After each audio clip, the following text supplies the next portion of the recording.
কাজী নিজামুদ্দিন, ডাকনাম কোচন। আমি তিরোল অঞ্চল সভাপতি। দেখা যাচ্ছে ভাই ভাই 2026-এ প্রথম কথা হচ্ছে শুভেন্দু অধিকারী বাবা থেকে শুরু করে ভাইরা থেকে এক প্রকার সে বলে না 14 পুরুষ, এরকম 14 পুরুষ ওরা রাজনীতিতে মমতা বন্দ্যোপাধ্যায়ের ছত্রছায়ায় থেকে লুটে পুটে খেয়ে এখন কোমরে দড়ি পড়া থেকে বাঁচার জন্য এখন নরেন্দ্র মোদীকে বাবা ধরেছে। তো এই ক্ষেত্রে দাঁড়িয়ে আমরা পরিষ্কার একটা কথা বলতে পারি যে শুভেন্দু অধিকারী সহ তথা বিজেপি দল 2026-এ বাংলার বুকে ধরাশায়ী হয়ে যাবে, ওদেরকে আর খুঁজে পাওয়া যাবে না। এটা নিশ্চিতভাবে আপনাকে আমি বলতে পারি। এটা আপনি লিখে রাখুন। অন্তত 250 আসন নিয়ে মমতা বন্দ্যোপাধ্যায় আবার চতুর্থবারের জন্য মুখ্যমন্ত্রী হবে, এইটার মধ্যে কোনো সন্দেহ নেই।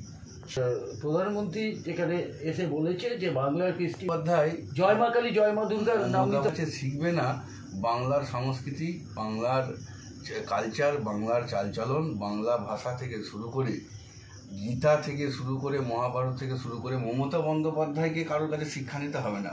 সারা বিশ্বে যারা আছেন হিন্দু ধর্মে, যারা নিজেদেরকে বড় বড় পণ্ডিত মহাপুরুষ বলে দাবি করেন, আমার তো মনে হয় যে মমতা বন্দ্যোপাধ্যায়ের কাছে তাদেরকে শিক্ষা দেওয়া উচিত যে হিন্দুত্ব আসলে কি।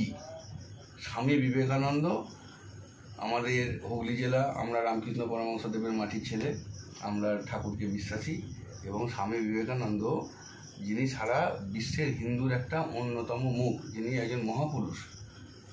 তো সেই মহাপুরুষকে অপমান করেছে কে? বিজেপি, নরেন্দ্র মোদী, অমিত শাহ, এরা।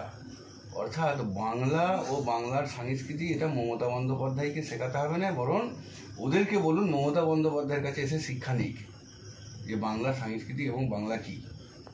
আপনার এলাকায় আপনার পাড়ার সমাধানে কি কি সমস্যা উঠে এসছে?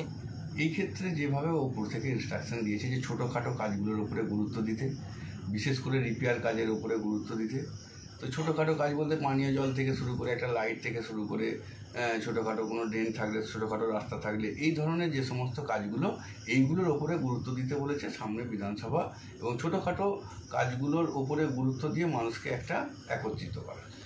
নির্মল মানুষকে পাশে কী করে গিয়ে বোঝাচ্ছেন তাদেরকে? আমরা এক কথায় মানুষকে এটাই, বা মানুষ যেটা এখন বাংলার মানুষ যেটা বিশ্বাসী, যে মুখ্যমন্ত্রী মমতা বন্দ্যোপাধ্যায় যতদিন আছেন ততদিন বাংলার মানুষ এনআরসি, এসআইআর, সিএ, কেএফ এইসব নিয়ে কোনো মাথা ব্যথা করে না।